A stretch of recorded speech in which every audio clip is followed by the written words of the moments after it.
Students, আমরা আজকে আরেকটা ইকুয়েশনের অঙ্ক করব। আমি সবাইকে বলছিলাম যে এই যে অঙ্ক করার সময় তোমরাও খাতা কলম সামনে নিয়ে বসবে এবং সাথে সাথে করবে, এতে অঙ্কটি আরও বেশি বুঝতে পারবে। আর অঙ্কটা করার সময় সব সময় দেখবে যে কোন লেনদেনটা আমরা কী বলতাছি অঙ্কের শিটের সাইডে লিখতে চেষ্টা করবে, তবে দেখবে যে তুমি আরও ভালো পারবে। আর সবসময় মনে রাখবে যে আমাদের এই সাইডে যা হয় এই সাইডেও যেন সে অ্যামাউন্টটা বসে, এই হিসাবটা সবসময় মাথায় রাখবে, তবে দেখবে যে অঙ্ক একটানে মিলে যাবে। আজকে যে অঙ্কটা করাচ্ছি খুব সুন্দর একটা অঙ্ক। Bipasha started his own delivery service Bipasha deliveries on June 1, 2018. The following transaction occurred during the month of June. আমাদের আলোচনাকে ইনস্ট্রাকশনে আছে show the effects of the previous transaction on the accounting equation using the following format: cash, accounts receivable, supplies, delivery van, notes payable, accounts payable, Bipasha capital. আমরা কিন্তু ওই heading অনুযায়ী আমরা ঘরটা করে রেখেছি। বিতে আমাদের চেয়েছে prepare an income statement and a owners equity statement for the month of June 2003। এই যে আমাদের এটা হলো ইনকাম স্টেটমেন্টের ঘর আর এটা হলো ওনার্স ইকুইটির ঘর। এরপরে সিতে চেয়েছে prepare a balance sheet at June 30 and cash flow statement for the month of June 2003। আমরা পরবর্তীতে এটা মুছে আমরা ব্যালেন্স শিট করব। আর অঙ্ক করার পরে সবসময় মনে রাখবে, যদি একবার লেকচারটা না বুঝো আরেকবার দেখো। এই যে আমাদের ডিজিটাল যুগে এই একটা সুবিধা যে আমাদের এই ভিডিও ক্লাসগুলি আমরা ইচ্ছা করলে একবার কেউ বুঝতে না পারলে দ্বিতীয়বার বুঝো, দ্বিতীয়বার বুঝতে না পারলে তৃতীয়বার বুঝো। এমনও ছাত্রছাত্রী আছে 5 বারও বোঝে না, সে 6 বার দেখো বুঝে যাবে। বোঝাটা হলো নিজের ইচ্ছার উপর নির্ভর করে। ইচ্ছা শক্তি থাকলে সে 10 বারে হলো বুঝতে পারে। কিন্তু আমরা যখন আগে ম্যানুয়ালি পড়াতাম, ম্যানুয়ালি লেকচার দিতাম, তখন কি হতো, একবার লেকচার দেওয়ার পরে আর আরেকবার লেকচার দিতে বললেও আমরা দিতে পারতাম না, সম্ভব না। কিন্তু ভিডিওতে তো তা সম্ভব। এই ডিজিটাল যুগে তোমাদের কত সুবিধা। এখন আমরা অঙ্কটা আরম্ভ করি। জুন 1, বিপাশা ইনভেস্টেড টাকা 10,000 cash in the business. Cash plus 10,000, capital plus 10,000. June 2, purchased a used van for delivery টাকা 10,000. বিপাশা পেইড টাকা 2,000 cash and signed A notes payable for the remaining balance. অর্থাৎ বিপাশা একটা ভ্যান কিনছে, delivery van, use delivery van 10,000 টাকায়।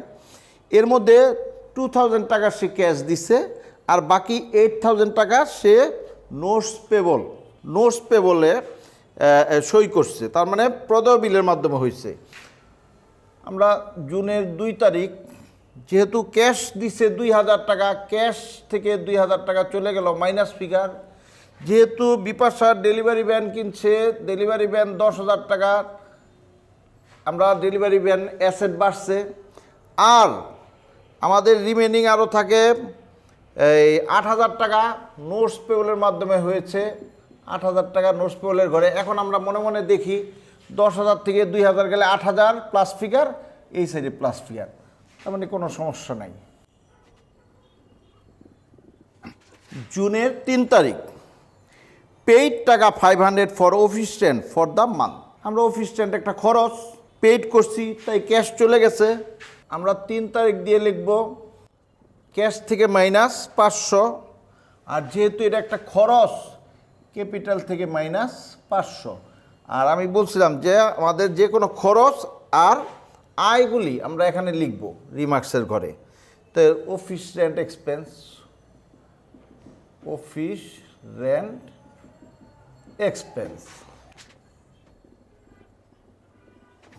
5 তারিখ, perform টাকা 1,400 of service on account. আমরা সেবা দিচ্ছি ধারে 1,400 টাকার, তার মানে টাকাটা পাবো, যার কাছ থেকে টাকা পাবো অ্যাকাউন্টস রিসিভেবলের সাথে প্লাস, আর যেহেতু এর একটা আয় ক্যাপিটালের সাথে প্লাস, ও টাকাটা পাবো অ্যাকাউন্টস রিসিভেবলের সাথে প্লাস, আর যেহেতু আমরা এটা একটা আয় তাই ক্যাপিটালের সাথে প্লাস, আর যেহেতু আয় সেহেতু এখানে লিখবো সার্ভিস রেভিনিউ।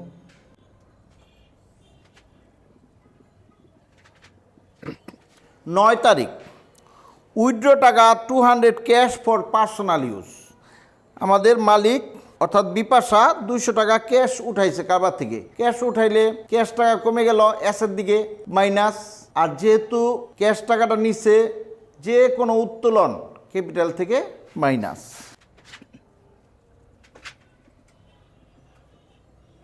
উইথড্রয়াল লিখে রাখলাম। 12 তারিখ পারচেজ সাপ্লাইজ ফর টাকা 150 অন অ্যাকাউন্ট। আমরা সাপ্লাইজ কিনছি অন অ্যাকাউন্ট মানে ধারে, তো আমাদের সাপ্লাইজ অ্যাসেটে প্লাস, আর যেহেতু অন অ্যাকাউন্ট ধারে কিনছি আমাদের লাইবিলিটি বাড়ছে, লাইবিলিটি প্লাস। আমরা সাপ্লাইজ কিনছি সাপ্লাইজ প্লাস, আর যেহেতু ধারে কিনছি অ্যাকাউন্টস পেবল প্লাস, আমাদের কাছ থেকে টাকাটা পাবে তাই অ্যাকাউন্টস পেবল প্লাস।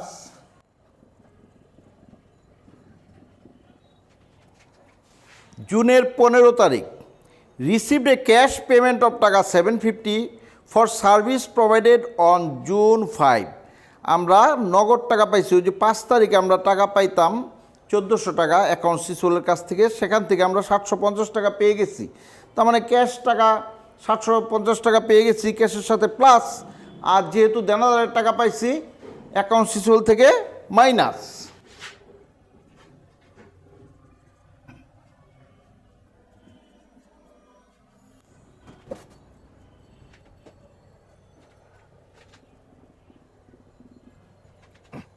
সতেরো তারিখ পারচেজ গ্যাসোলিন ফর টাকা 100 অন অ্যাকাউন্ট। আমরা গ্যাসোলিন কিনছি, গ্যাসোলিন একটা খরচ, 100 টাকা ধারে কিনছি, তা আমরা জানি ধারে কিনলে আমাদের কাছ থেকে টাকা পাবে অ্যাকাউন্টস পেবল প্লাস, আর যে কোনো খরচ ক্যাপিটাল থেকে মাইনাস। আর যে কোনো খরচ এখানে আমরা লিখব গ্যাসোলিন এক্সপেন্স।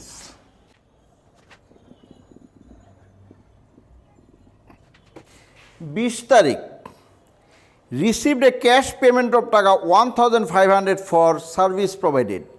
আমরা একটা সেবা দিচ্ছি কত তারিখে, receive a cash payment of টাকা 1500 ফর সার্ভিস প্রোভাইডেড না, আজকে আমরা একটা সেবা দিচ্ছি 1500 টাকা, সেটা ক্যাশের সাথে প্লাস, আর যেহেতু এটা একটা আমার আয় ইনকাম তাই ক্যাপিটালের সাথে প্লাস। তো 20 তারিখ ক্যাশের সাথে প্লাস, আর যেহেতু এটা একটা আয় তাই ক্যাপিটালের সাথে প্লাস, আর যে কোনো আয় আমি এখানে লিখে রাখবো সার্ভিস রেভিনিউ।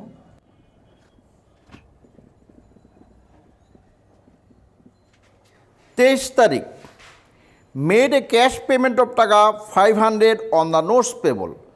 অর্থাৎ আমরা নোটস পেবলের টাকা 500 টাকা দিয়ে দিয়েছি, দেনা কমে গেছে, নোটস পেবল থেকে লাইব্রেরিতে মাইনাস, আর যেহেতু ক্যাশ টাকা দিচ্ছি ক্যাশ থেকে মাইনাস।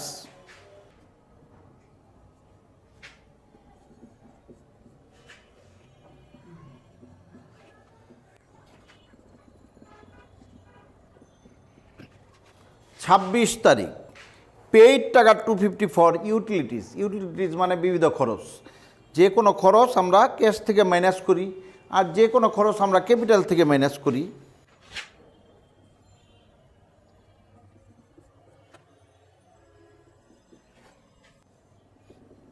আর আমি বলছিলাম যে কোনো খরচ আমরা রিমার্কসে লিখে রাখবো।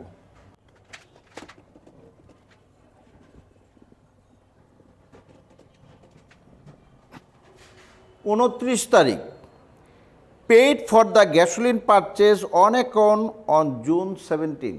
ওই যে 17 তারিখে যে আমরা গ্যাসোলিন কিনছিলাম ধারে, এই যে অ্যাকাউন্টস পেবলের টাকা দিয়ে দিছি, কত সমস্ত টাকাই দিয়ে দিছি, তার মানে 100 টাকা দিয়ে দিছি, 100 টাকা এখান থেকে মাইনাস, আর যেহেতু আমাদের ক্যাশ টাকা দিছি ক্যাশ থেকে মাইনাস।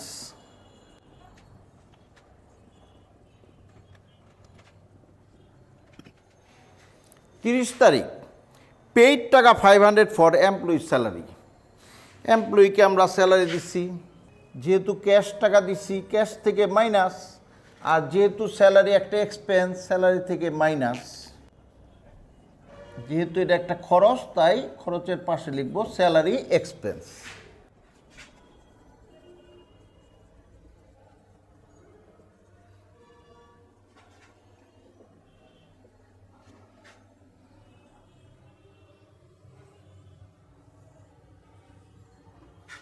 এখানে টোটাল অ্যাসেটের টোটালটা লিখি।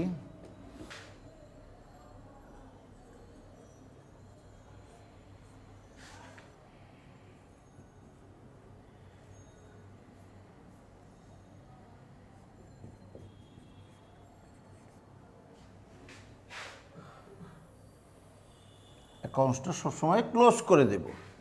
এখন এটা আমরা করছি রিকোয়ার্ড এ, এখন আমরা করব রিকোয়ার্ড 2, রিকোয়ার্ড বি। রিকোয়ার্ড বিতে বলছিল prepare an income statement and a owner security statement for the month of June 2018। Income statement করার সময় আমরা প্রথমেই লিখব ইনকাম। এখানে মনে রাখতে হবে ইনকাম স্টেটমেন্টে যাবে শুধুমাত্র ইনকাম আর এক্সপেন্স। এটা কোথায় থাকে? এই যে এখানে রিমার্কসে দেখলেই হবে। ক্যাপিটালের সাথে যেগুলো যোগ হয়েছে ওইটা হলো ইনকাম, আর ক্যাপিটাল থেকে যেটা মাইনাস হয়েছে ওইটা হলো এক্সপেন্স। তবে এখানে একটা মনে রাখতে হবে উইথড্রয়াল, তারপরে এই যে এডিশনাল ক্যাপিটাল, এগুলো কিন্তু ইনকাম না এক্সপেন্সও না, এগুলি যাবে না। প্রথমে আমরা ইনকাম লিখি, সার্ভিস রেভিনিউ একটা আছে আর এখানে একটা আছে, দুইটা আছে, তা আমরা লিখি সার্ভিস রেভিনিউ। একই জিনিস দুইটা থাকলে আমরা এই যে 1400 1500 ব্রেকেটে লিখে দেব। 1400 যোগ 1500 2900। আর কোনো ইনকাম নাই। এখন আমরা লিখব এক্সপেন্সগুলি। এক্সপেন্সগুলি হচ্ছে এই যে যেগুলো আমরা ক্যাপিটাল থেকে মাইনাস করেছি, যেমন অফিস রেন্ট এক্সপেন্স 500, তারপরে এই উইথড্রয়াল যাবে না, গ্যাসোলিন এক্সপেন্স 100, তারপরে ইউটিলিটিজ এক্সপেন্স 250, স্যালারি এক্সপেন্স 500,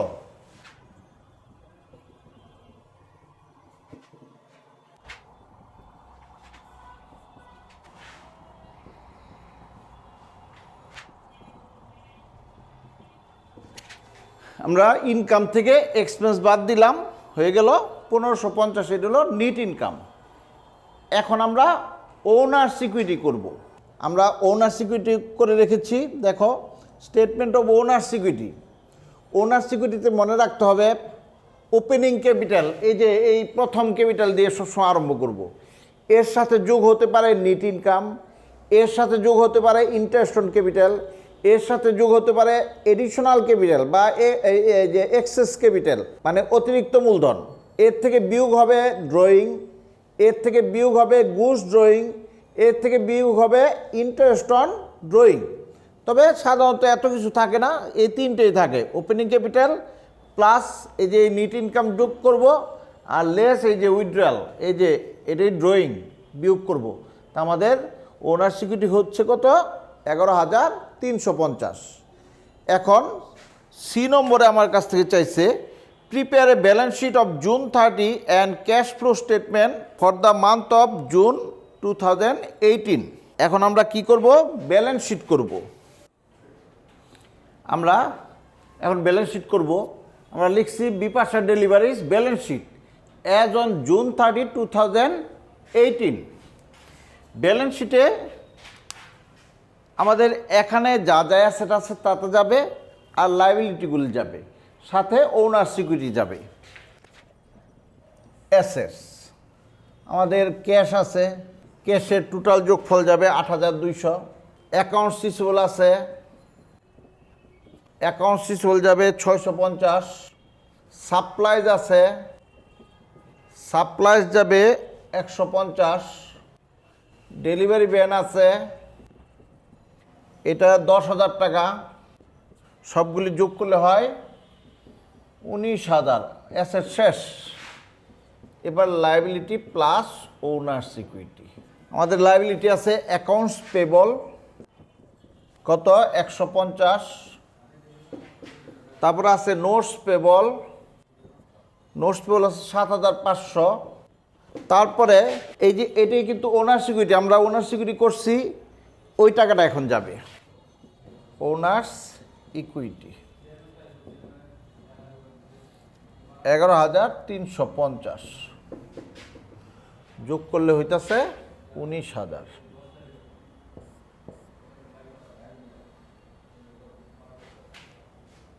আমাদের ব্যালেন্স শিট মিলে গেল। স্টুডেন্টস, এখন আমরা করব ক্যাশ ফ্লো। ক্যাশ ফ্লোটা একটু ভালো মতো বুঝবে। ক্যাশ ফ্লোতে প্রথমে আমরা লিখছি Bipasha deliveries cash flow statement for the month of June 30, 2018। Cash ফ্লোতে প্রথমে আমরা লিখব cash flow from operating activities. Operating অ্যাক্টিভিটিসে কী কী যায় এটা তোমরা মনে রাখবে, যে আমাদের এখানে ক্যাশের দিকে তাকাবে। ক্যাশ থেকে যত রকম খরচ হয়েছে, ক্যাশ যত টাকা আমরা পাওনাদারদের দিচ্ছি, ক্যাশ যত টাকা আমরা অ্যাকাউন্টস রিসিভেবলের কাছ থেকে পাইছি, এগুলা সব এখানে যায়। আর আমরা সার্ভিস দিয়ে যে টাকাটা পাইছি সেটা এখানে যায়। যেমন প্রথমে আমরা লিখছি cash receive from accounts receivable 750 টাকা আমরা এই যে অ্যাকাউন্টস রিসিভেবলের থেকে পাইছি।